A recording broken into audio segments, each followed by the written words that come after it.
This is VSiN, the sports betting network.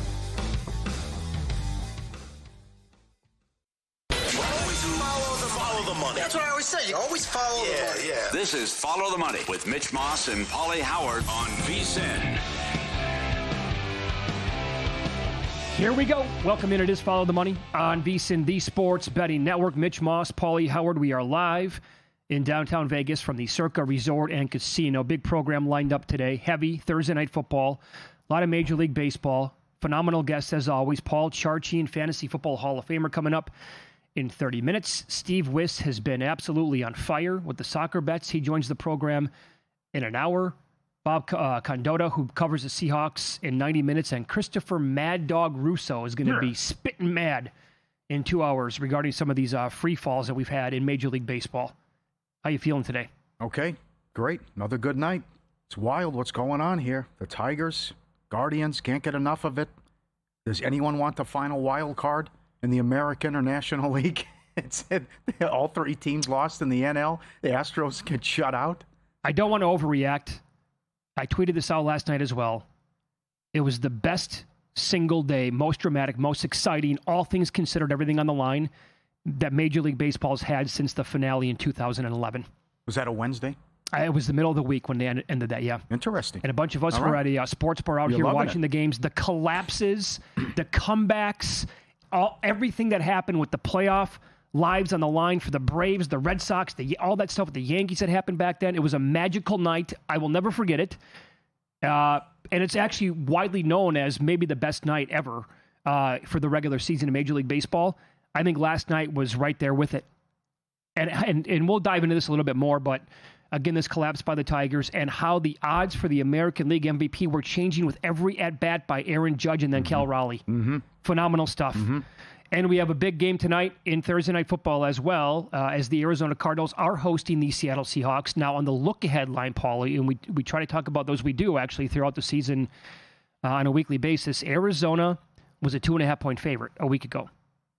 2.5-point favorite.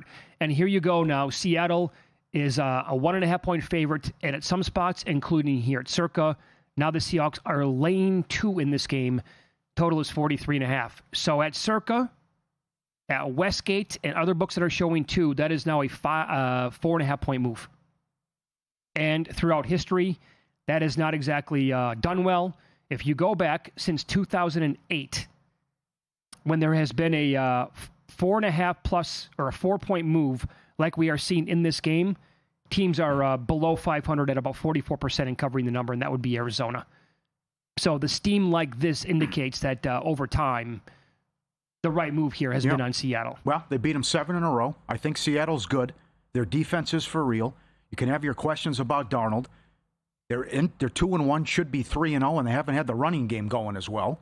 And then you could also argue it's a phony 2-1 with Arizona and the issues they have with the pass defense, which we've talked about, while we like, at least I do, Darnold over and JSN over, because they faced Rattler, Bryce Young, and Mac Jones in their bottom 3 in pass defense. And then on top of that, you lose Connor as well. And then you just don't.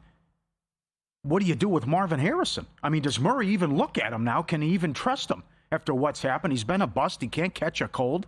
And certainly the defense was stout in that performance. But you make one key play, you catch one ball here, you win the game, and you're going to be 3-0. And that was a tough loss as the Niners drive down the field and kick the game-winning field goal. So, at home, usually a pretty good home team. But I am shocked by nothing but the Seattle love here.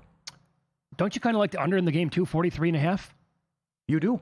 Oh, Arizona has done nothing to impress me on offense, and I just think I'm not a big Kyler Murray guy, unfortunately, because I have him in one of my biggest fantasy leagues in a 2-quarterback league, and he just doesn't produce as enough as he should on a weekly basis. But you're right. I mean, he hasn't gotten it going like ever with Marvin Harrison. That's a major concern. Right. They also have injuries at the wide receiver spot, multiple injuries on the offensive line, which this dude, I think, is going to be running for his life tonight, going up against a really good defensive line, a super solid defense at almost every level for the Seahawks, and a really good defensive-minded head coach as well in Mike McDonald. So I think they're going to have, plus there is no, unfortunately, James Conner out for the year, horrible injury for him.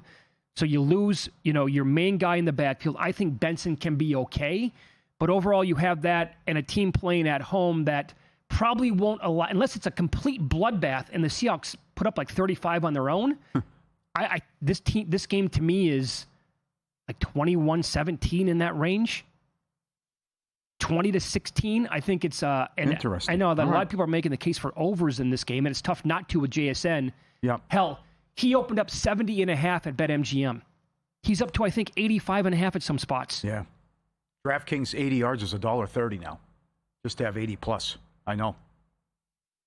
But Darnold's been great. But and JSN, I don't think if you slow this down, what he's doing with the targets and how impressive he's been. I really like Torrey Holton, too. Horton. You think Horton. I like him. I played him over 23.5. Did you? Okay, good. I think he can do something as well. And then without Zay Jones, I know the Guru was making the case on the website about Dortch getting some more time. Well, he's the only guy you can look at, right? Yeah. Because I really don't want. I would only look at unders with Marvin Harrison. You want some Wilson? That's tied into Harrison, though, where I'm going with Wilson. Yeah, okay. Because Dortch is so low, I bet him over 15.5 with that. That could be 2 catches. Yeah. But now his receptions prop is juiced to the gills, like over 1.5, as high as $2 on that. But I think, again, because Wilson's number is also very low. Mm-hmm. So I think it could be a combination of Wilson and Dortch today if the Cardinals are going to be doing anything in this game. Because the focus here on the defense through the air is going to have to be McBride. It should be. Right? Yes. Don't let him kill you if you're Seattle. Don't allow him to have like a 10 for 130 in a touchdown game, and that's how you lose the game. I don't know what to say about Marvin Harrison. I really don't. The guy has been a major disappointment.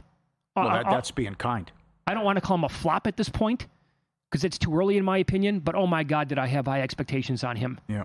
And he is not even coming close to matching those. No, absolutely. Can Seattle get the running game going? Charbonnet's going to go, but he's compromised. And then what can Walker do? And again, the Guru, read all his props at VSiN.com. He's making the case for Walker receiving yards over, as Darnold's going to find him a couple times, and that's relatively low. But that's, listen, if you get that rushing game going with the passing attack and what this has looked like with a solid defense, again, they're one play away from, either way. The Darnold fumble, driving to win it, or the deflection caught by the third-string tight end, you'd be 3-0 here. Easily could be 3-0. But you get the running game going, and it seems that the offense is real, and still, Kupp with a little bit left in the tank. Could be a good team. Could be a playoff team again, and a team that won 10 games last year and somehow was owned Arizona, as I said, 7 in a row. Did you see? I threw a lot at you, sorry. Did you see what they did at Caesars now? Both teams to make a 35-yard field goal. Oh, they bumped it up now. Chop around with that one. How about that move? Wow, so they have really tinkered since week 2. Yeah. Because they were only offering, I think, like 1 or 2 teams last week, and then they pulled everything down. And they evidently reassessed here, and now forget 33, it's up to 35. Yeah, last year, primetime games, longest field goal usually was 48.5 yards. Circa and others have gone to 52.5. Well, and then now we're seeing both teams 35-yard field goal. I don't blame them for moving the longest field goal at all. Right, with how good these kickers are. Did you know that Sam Darnold, as of right now, is the number 1 graded quarterback at Pro Football Focus? Come on. I know, number 1. Oh, boy. Does that scare you off a little bit? A little bit. Like you're supposed to, coming, if you're going to be betting on this guy and, he's going to go to war now on a Thursday night on the road. Come on. It's a perfect storm. Did the Vikings make a mistake? All the timing, right? What are they doing? Sure. McCarthy can't get on the field. Why didn't they run it back? All that. Seattle's off to a hot start. It feels like I'm seeing ghost horrible all performance is coming, right? Well, how about this now again? On the Arizona side of things and players who are banged up, you mentioned Zay Jones. And here's maybe another reason to like JSN is that Will Johnson, who was off to a great start, the cornerback out of Michigan for Arizona, he's doubtful for the game. But then beyond that, questionable, you have Kelvin Beachum, Evan Brown, Will Hernandez, and Paris Johnson. Those are 4 offensive linemen. 2 of them are starters. And so Paris Johnson's PFF grade is 70.5. Run blocking is 87.7. Like, that's really good. That's the pass block. The run block is 57.4. Beachum, not great at all. Brown, serviceable with the pass blocking, but that's about it. I think this is a spot where you're going to want to look for guys like Byron Murphy on the Seattle defensive line. He has a PFF grade of 78.6, 12 pressures, 3 sacks on the year. Jaron Reed, Leonard Williams as well. 9 pressures. Williams has 2 sacks. Reed has 1. Remember, Paulie, you can bet over a quarter of a sack on these players at DraftKings. Again, if they get to a half a sack, that's a winner, and that's the beauty of it. So you don't have to go over a half a sack to win. And if they get a half a sack, and Kyler Murray, obviously very mobile, but I think there's an angle here where that, because of the guys banged up on the Arizona offensive line, that front is going to get pressure on Murray a lot and probably pressure him, and that also is going to result in some sacks. And you can get plus money on like individual players to have over a quarter sack. Do you tinker with other stuff? I really want to get involved with the sacks. I know JVT was doing a lot of stuff with individual tackles, which you can find at a lot of books. Okay. Can you ladder that stuff? This kid from Seattle, Job, had 11 tackles last game. Maybe like that 365 you can. Interesting. Yeah. That's something I never really looked at. Sacks, yes, but not. Right. I haven't, gone a deep dive into tackles and can you ladder all that stuff and what does that look like? All tickets cash the same, right? If you got an edge, you got an angle on it, then right. Yeah. Doesn't matter, right? Yeah. I put the kicking article up again today. It doesn't matter. They all cash the same. Yep. Aubrey's 145 to have 2 field goals this week. Wow. It's down from 175 last week, right? They're thinking they're not moving the ball. Yeah. We're rolling here and save 40% on our football season special. Follow the money promo code FTM. Pro access everything we do across every sport through the Super Bowl. The Meat Man's coming up, a 9-0-1 run. The leaderboard of the top experts, the betting splits, the videos, the breakdowns, the Mackinnon betting systems, and the prop analyzer as well. Lock it in, 40% off today. Promo code FTM, VSiN.com/subscribe. VSiN.com/subscribe. Could you believe? Out of time. You going to save it? Yeah. All right. Win some, lose some coming up next. We'll update the MLB scoreboard, division numbers, yes, no playoff odds. This is Follow the Money on VSiN, the sports betting network.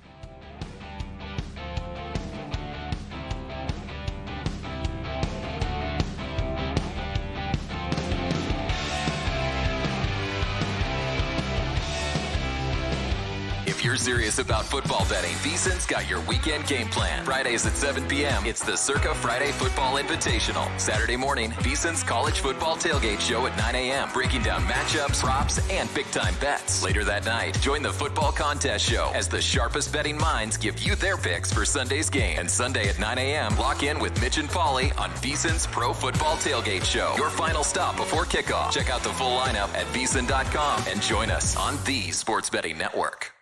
So, Paulie, have you had a chance to read the VSiN Daily yet? Yeah, came in at 3 a.m. What's Bill doing up that late? Well, rumor has it, it starts off with a 12-hour meditation session. Then he just pours himself over film and live TV, really focusing and taking it all in. Bill's in with the biggest insiders, talking trade secrets, strategies, the whole nine, absorbing the info. And then and only then can the writing process begin.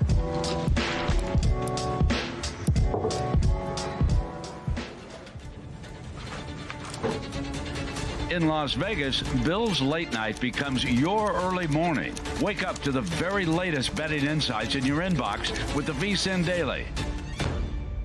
Sign up for free at vsin.com/newsletter. On the next The Numbers Game, Football Friday's favorite time of the week. Fezzik, Falika, Dr. Bob. Dr. Bob, undefeated in his college football plays this year on A Numbers Game. And of course, Chris Falika, all of his bets, college football and beyond. And Steve Fezzik, anything that's on his mind from a sports betting perspective. Paul Carr on the Premier League, the international football, if you will. And Jensen Lewis on Major League Baseball. It's A Numbers Game, 10 a.m. Eastern, 7 a.m. Pacific, right here at VSiN.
Win Some, Lose Some is sponsored by the Sharp Plays.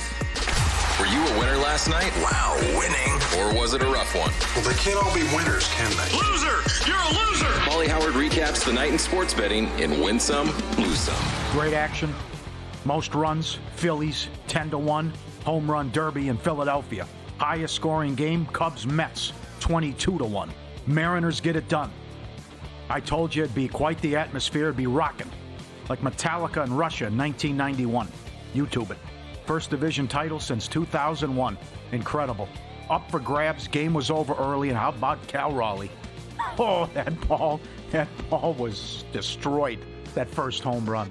Boom. Place was rocking like Limp Bizkit, Woodstock, 1999. No. YouTube it. TikTok. Oh, come on. Guardians $1.20 up to $1.55. Ice cream. Let me give you this. I can't believe this. Yeah. If they hold Detroit to 2 earned runs or fewer tonight, they would tie the record. They've done it 19 games in a row. The 1917 White Sox have the record. Starting pitchers have allowed 2 or fewer runs in 19 straight games for the Guardians. Come on. Are you aware of this? On August 25th, this is from Zach Mizell on X. Okay. Fangraphs gave the Guardians a 0.0 chance to win the Central. On September 10th, Fangraphs gave them a 0.1 chance. September 10th. What is it? 2 weeks ago? That's outrageous. That's unreal. Even if I have some shot at Megan Thee Stallion, you got to give me 1%. You can't go. Nah, Guardians had a better chance. Come on.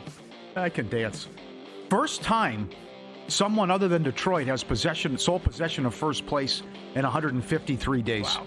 Yankees 360. I'm sorry, one more thing. I got a great tweet on this from a guy who has the Tigers to win the division. Oh, no. He said this last night as they got beat. It's like I left the window open in my car and a $10,000 ticket just went flying out. Yeah, well said. That's exactly what it is. Because you fell asleep or you never thought it would happen. They were up 11 games 2.5 weeks ago. Yeah. Yankees 360 up to 420, no problem. And the Nats plus 170. Subscribe, be part of the team, VSiN.com, our radio and podcast friends. You always want to see these tweets and videos at Paulie Does Vegas on Instagram. Send them in. I'll put you right on. It's that easy. Like this one. Our friend Nicole. This is Fort Worth. Nicole's friend rescued a squirrel. And now the squirrel is part of the family and hangs out with the dogs. Look, here's the squirrel hanging on the dog's head and just traveling around getting a free ride. They rescued the squirrel. He's part of the family, and he's hanging out with the dogs and just hanging out. You got the one where he makes confetti all day, too? You got the other one? The picture? That's great. This is going to end like Christmas Vacation. Yeah, right. Up the tree. Yeah, that's awesome. I don't think I can let a squirrel in the house. No? How are you going to train them? Huh? How are you going to be okay? Can you trust a squirrel? I think not. Well, I'll find out. All good questions. I'll get to the bottom of it. Here it is there. They look confetti. There he is, hanging out, biting the paper, having some fun. Maybe he's well behaved. And maybe he's used to everything and just hangs out with the dogs all day, right? Could be. How about another one? A listener sent this in. This is his wife or sister? I think it's his sister. She runs a doggy daycare in Virginia. And here she is, making the stops and picking up the dogs every day. And the guy good boy, gets right on, open the door. There's his buddies. We got a beagle over there. We got a lab. What do we got? Is that a husky? Everyone barking? Look at that. Everyone's got their assigned seats hanging out. Let's go. That's unbelievable, huh? That's awesome. I'd like to do that in my spare time. Yeah, sure. And how about Kenneth? A viewer who had never hit a royal flush. He hit 3 in 2 days and 2 on the same machine. He's got the receipts. Look at that. Are they all? Did he hold 3 on all of them? I believe so. Wow. 1,000, 1,000, and 2,000. A great run. To go from never doing it. Sure. And then it happens 3 times in 2 days. Pirates lose some. It's the first time in history a pitcher has had a sub-2 ERA and 200-plus strikeouts, and he doesn't have a winning record. And you know who that is. Because of the bullpen shenanigans yesterday. That's Paul Skeens.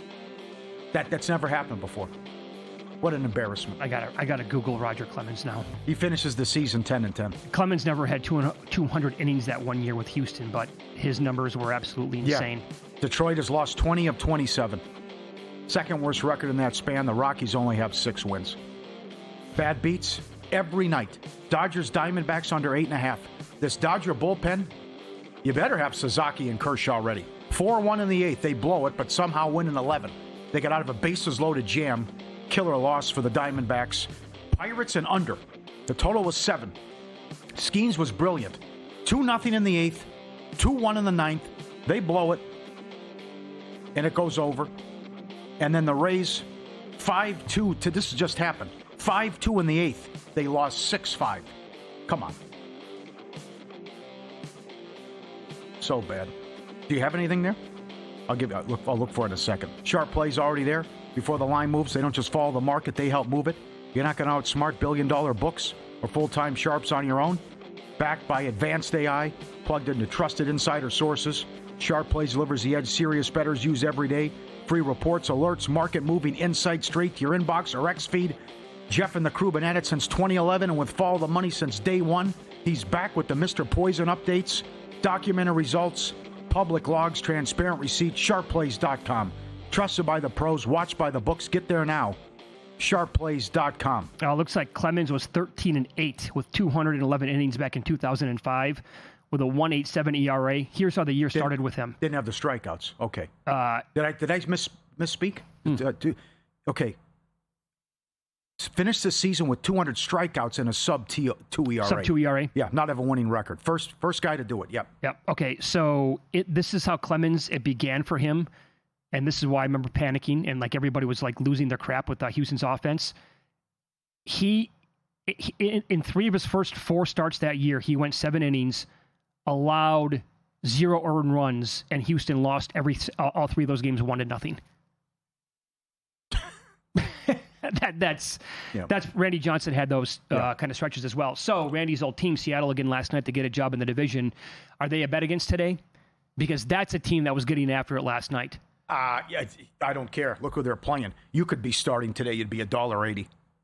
The kid that Colorado's throwing, and it's one of the worst teams in MLB history. They still need to buy. They were going to go woo. Yeah, I saw that. Okay, so but they still can wrap up the buy rather, and get the 2 seed, which they're going to get anyways. But I would, why not? The guy should be okay. This must be said about the American League MVP. And last night, again, because this is part of the reason why the night was so good in baseball last night. Judge hit 2. When he hit the second one, he was, I think, minus 285. No, Cal Raleigh was plus 285 to win the award at that point. Okay. Judge was like flying away with the award.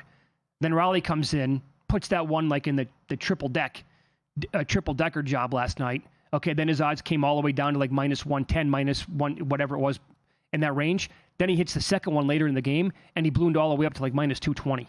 This stuff was like teeter-tottering back and forth, ping-ponging the entire game. Okay. But if you have grabbed Raleigh at any point at a nice number and you stand to win a lot of money at this point or a nice chunk of money, I think today, with right now Aaron Judge being plus 180, I think that you have to take a little bit back unless you're comfortable with award voters. I totally agree. And I'm not.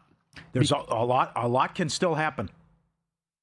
And who knows? How about what Vasgersian said last week? I know people that have already made up their mind. That's asinine. Of course it is. And what DeRosa said, if he gets to 60, it's over. Well, what if he hits 62 now?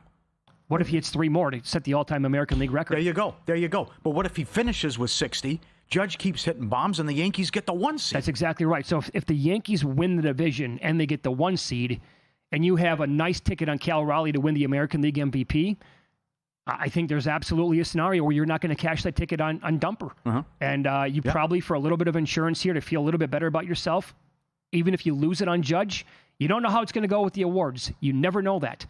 And there has been a big push. Here's my one question for the New York people who just won't stop pushing towards Judge and it makes you want to vomit.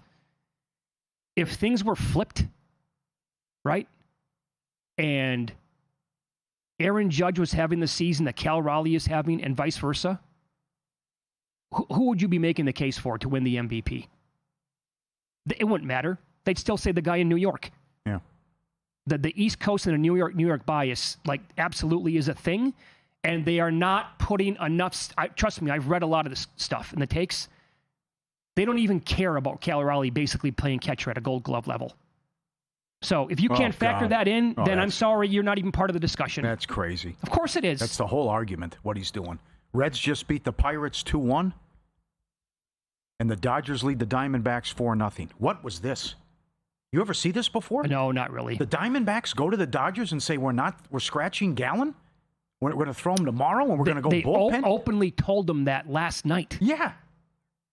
Which, okay, so now the Padres aren't going to play anybody. They'll be eliminated. The Dodgers will clinch the division. Well, not eliminated, but the Dodgers clinch the division, rather. But then you still need these games. You still have a chance. You're a game back. Of course. I don't get it. It's so bizarre. And it's 4-0. Imagine if they win that game last night in extras. Yeah. I can't. Charch is up next. Jackson Dart, quarterback now for the Giants. What should we expect from him and fellow rookie Cam Scadaboo?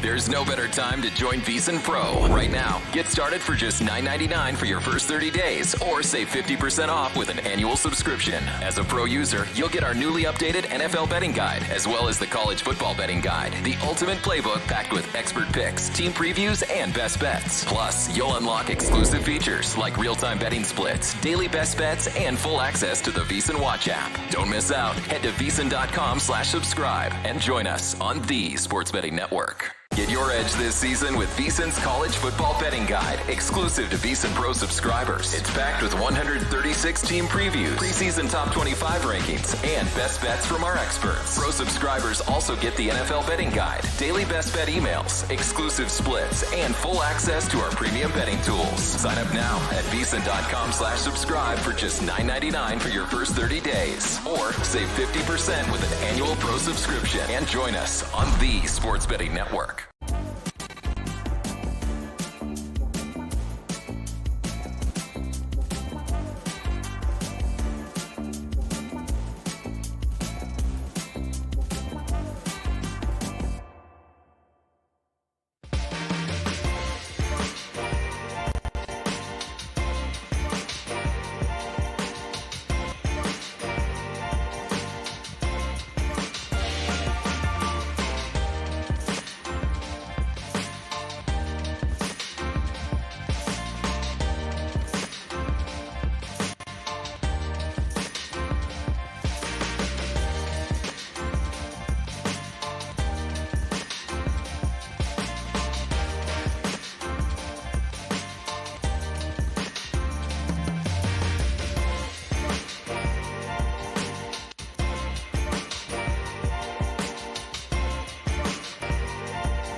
This is VSiN, the Sports Betting Network.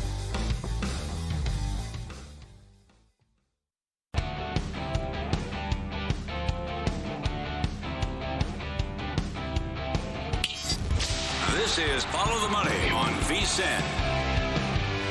A lot to get into with the first guest today on the program as we head out now to the progressive guest line. Fantasy Football Hall of Famer Paul Charchian makes his weekly appearance now with us live on Follow the Money, VSiN, the Sports Betting Network. GuillotineLeagues.com is the website. We will get into tonight's game, player props for it, coming up in the next segment. He's going to hang around for 2 full segments. Charch, good to see you again today, pal. How are you? Yeah, great to be back. Tonight's game sounded pretty boring going in. Seattle, Arizona.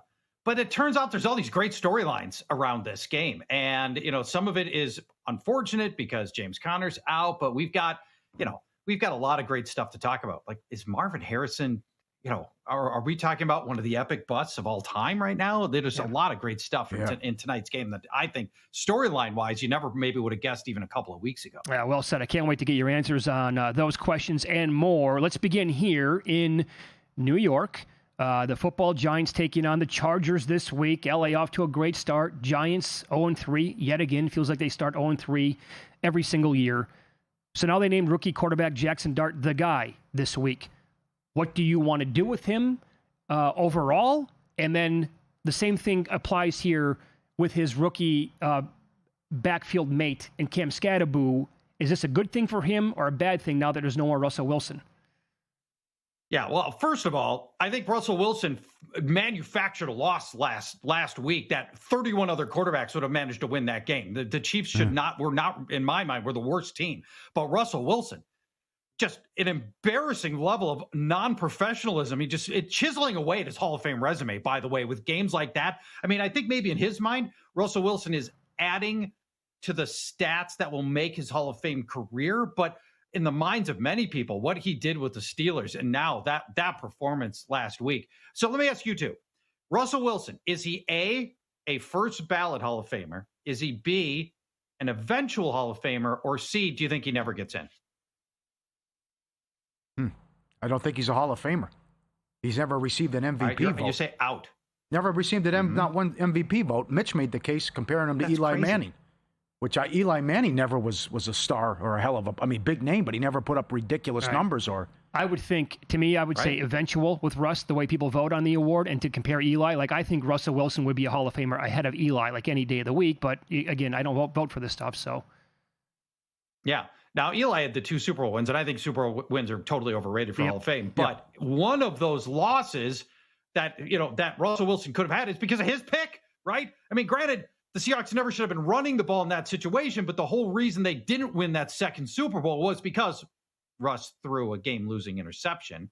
So, that's kind of on him. I'm not even sure Russ is going to be active on Sunday. I haven't heard anybody talk about this yet, but Jameis Winston's on roster. He might be the number 2 quarterback. He should be.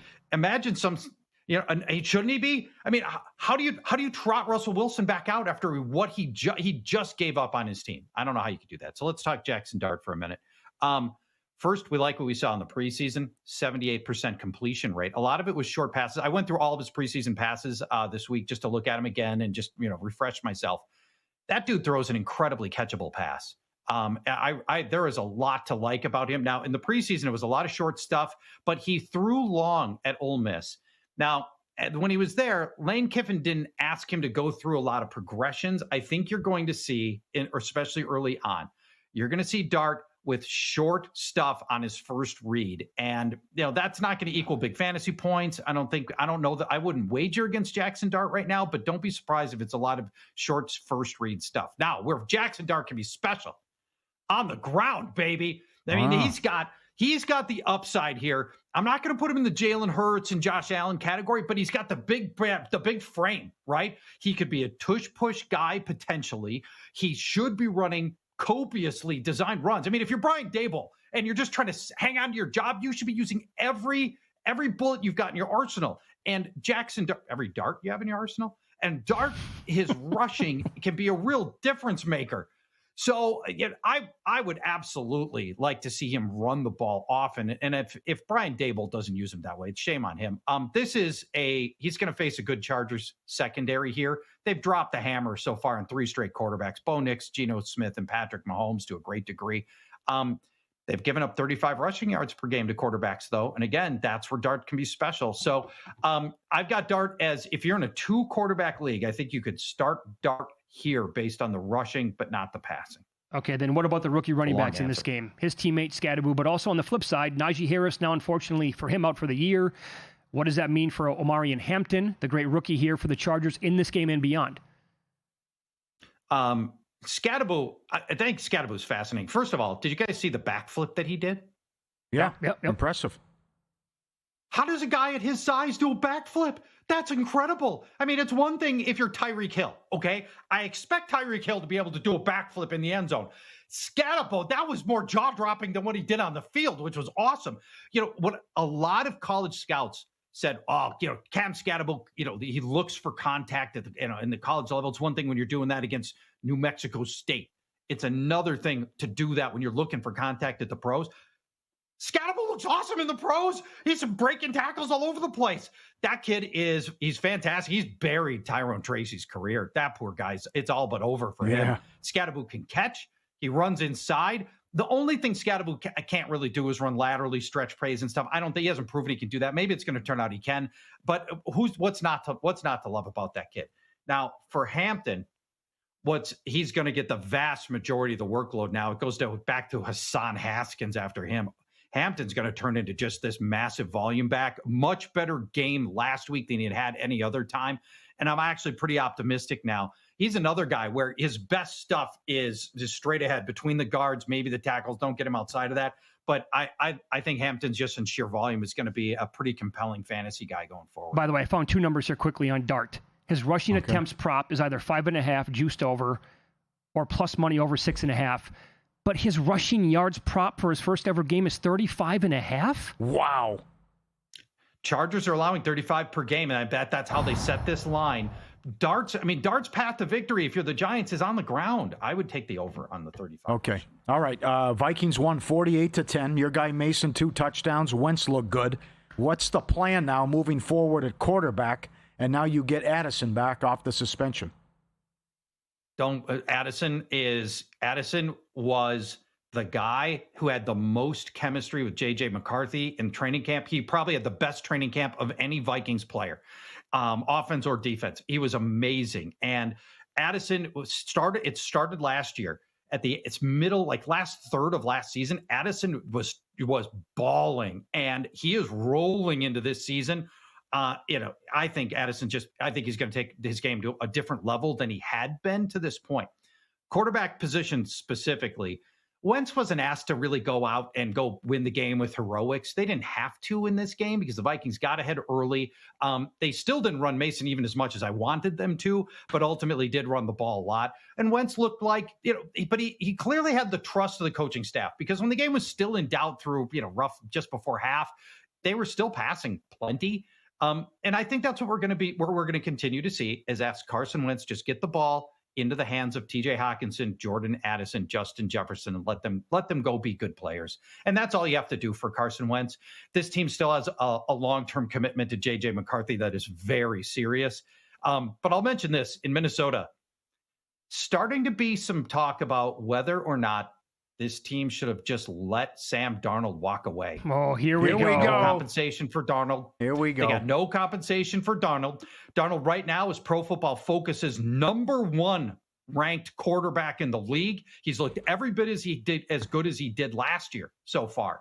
So there's starting to be some, it's not a big conversation talker yet. But as Darnold continues, and by the way, Darnold's sitting on a good game tonight. But as Darnold continues to look good, that's starting to rear its head here too in Minnesota a little bit. How about Indiana? They had Indiana Jones on the team too. I know. The plan was to keep him. They loved him, but Jones correctly, he knew he had to go find a starting job if he wanted to resurrect his career. And look where he finished. Yeah. And God bless Shane Steichen. We were all like, Shane Steichen to be the first coach fired. Well, it turns out you have to have a functional quarterback, no matter how good of a coach you are. And Shane Steichen is proving that, given functional quarterbacking, that he can be a good coach. Mm-hmm. And credit him. There are a lot of people, including me, that were very concerned about Steichen's ability to just last the season. And right now, he might be the coach of the year right now. By the way, side note here on that Vikings game again over in Dublin. How do they not put like the kibosh on Aaron Rodgers this weekend? Yeah. I mean, I think the Steelers offense is in for a world of hurt here. Agreed. I mean, what Brian Flores just did to the Bengals, they put that whole offense in a blender and a bad offensive line. The Steelers' offense has looked inconsistent to my eyes, and I got to believe the Vikings are sitting in a really good spot. They're getting so much pressure on quarterbacks. They're getting healthy right now. I think the Vikings should win this. I believe the Vikings have never lost in Europe. I think as a team, they are 8-0 all time in Europe games, and they've already beaten the Steelers in Europe as well. Wow. Okay, I was unaware of that. We'll continue here with Fantasy Football Hall of Famer Paul Charchian, GuillotineLeagues.com coming up next. We will get into this big Thursday night tilt between Seattle and Arizona. Does Jackson Smith and Jigba go off again tonight? Find out Charcher's answer to that question next.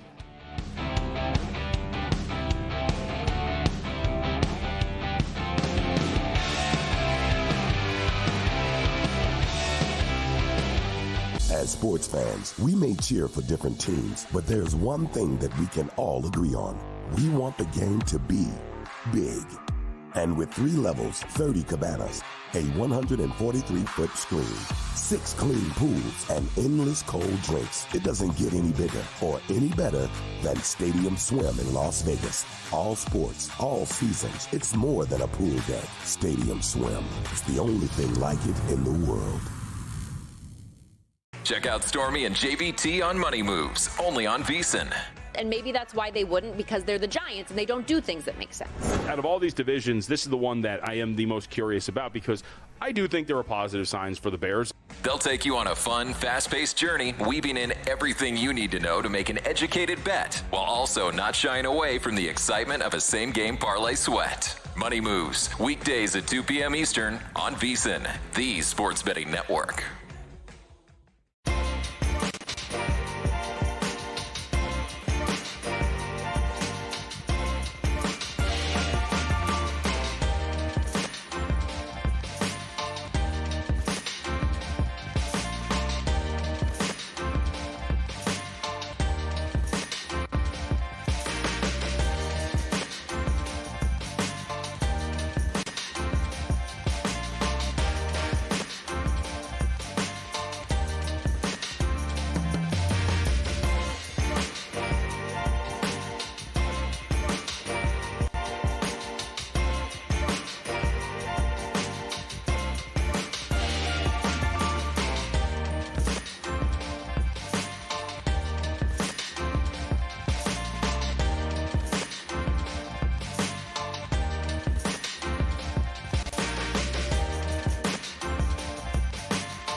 This is Follow the Money on VSiN. Rolling along here, Thursday Night Football tonight. We have the Cardinals at home against the Seahawks. Seattle, a small favorite now in this game after they opened up the dog. And Paul Charchian sticks around here for one more segment. Fantasy Football Hall of Famer, GuillotineLeagues.com, the website. He's on the progressive guest line. Unfortunately, James Conner's out for the year. Feel really bad for that kid after that injury. He's been such a trooper over the years. So how do you want to approach it from a betting standpoint with him no longer in the mix, with Trey Benson now taking over as the lead back for the Cardinals? Yeah, Benson's going to be a absolute workhorse, and I think he's going to they're going to give him a long run today and tonight.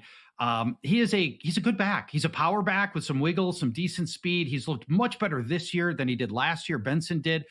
But most importantly, he can catch a little. And Seattle's run defense has been really good, by the way. Just 3.2 yards per carry, no rushing touchdowns allowed. I wouldn't touch Benson's rushing prop except for the fact that he's going to get a lot of carries, and there's going to be a lot of volume here. They're going to want to de-emphasize Kyler Murray as much as they can and Marvin Harrison. Where the betting angle is for Trey Benson is through the air. And I'm very interested in this prop. His over-under receiving yards is 19.5 yards.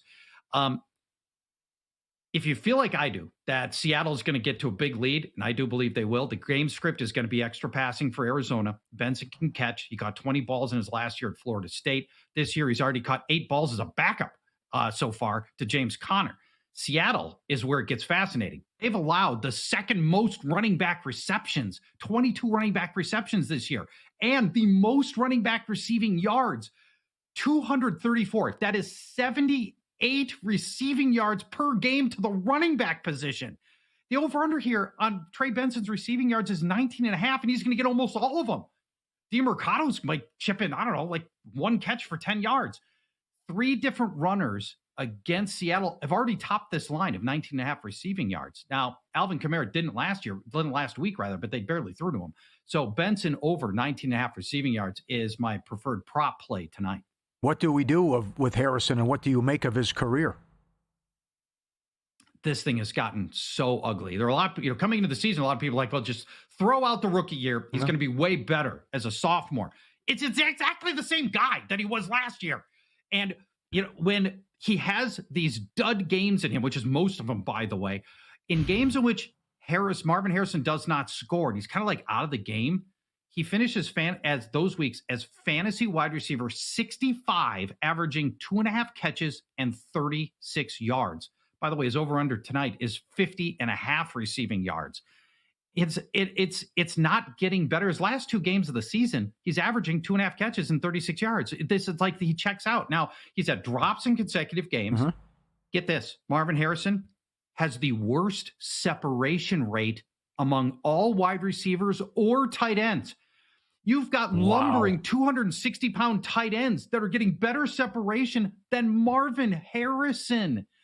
Kyler Murray misfiring to him a lot, and we don't know if that's because Harrison's in the wrong spot or if Murray is just missing him. But Seattle has been a good receiver defense, and they get healthier tonight with the return of 2 starters in their secondary. So this is, to me, I would take the under, if anything, on Harrison. I'm not making an official spot on this, but I don't like this, and I think this is going to be a lot more Trey Benson than it's going to be Marvin Harrison here, and I think there's real reason for concern long-term. I would agree, unfortunately, because I have him in so many fantasy leagues. Yikes. So what about the other former Ohio State Buckeye wide receiver who's off to a great start? Jackson Smith-Njigba, his receiving yards prop opened as low as 70.5. It is now like in the mid-80s.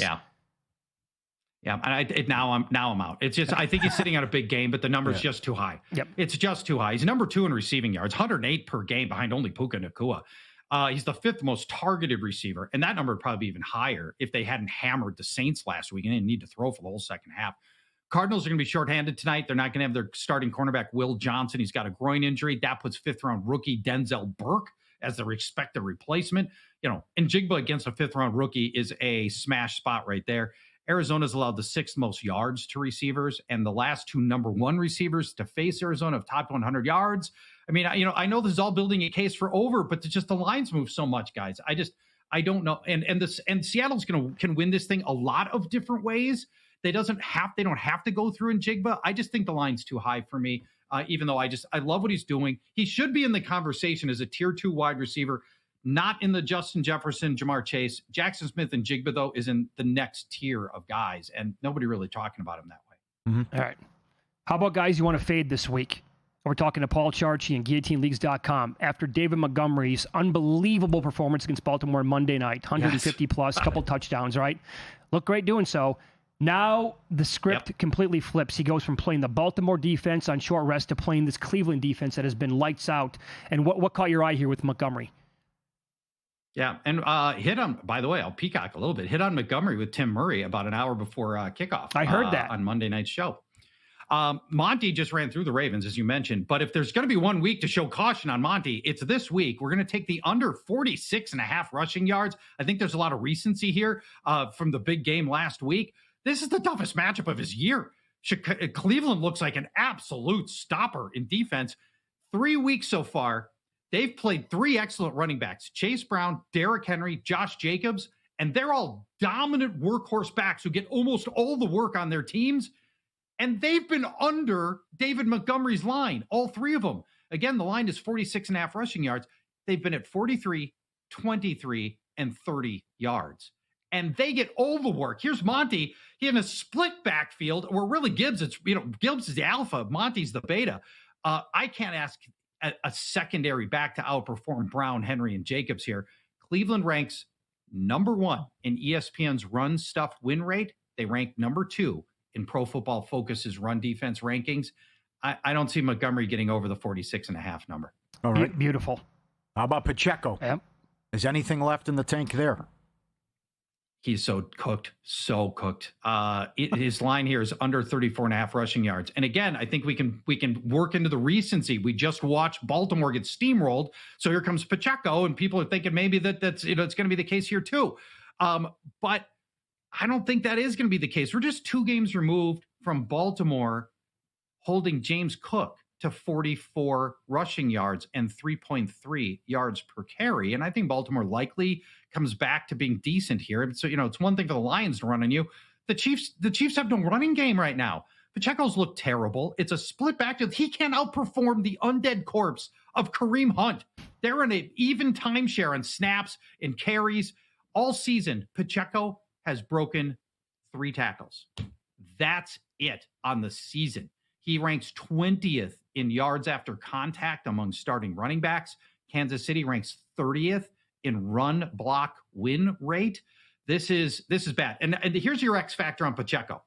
Do you guys recall the screen pass that he screwed up last game where he went out to the side to get the screen pass, but he turned the wrong direction? Oh, yeah. To Mahomes. Mm-hmm. Mahomes throws where Pacheco should have been, and then Pacheco makes this half-hearted effort to get on the ball that Mahomes had to go get because it was a live ball fumble. That's the stuff that drives coaches insane. And there's a real chance that Andy Reid has had enough of this. We might see Brashard Smith start working his way onto the field because this team has to find somebody that's not going to F up the game plan.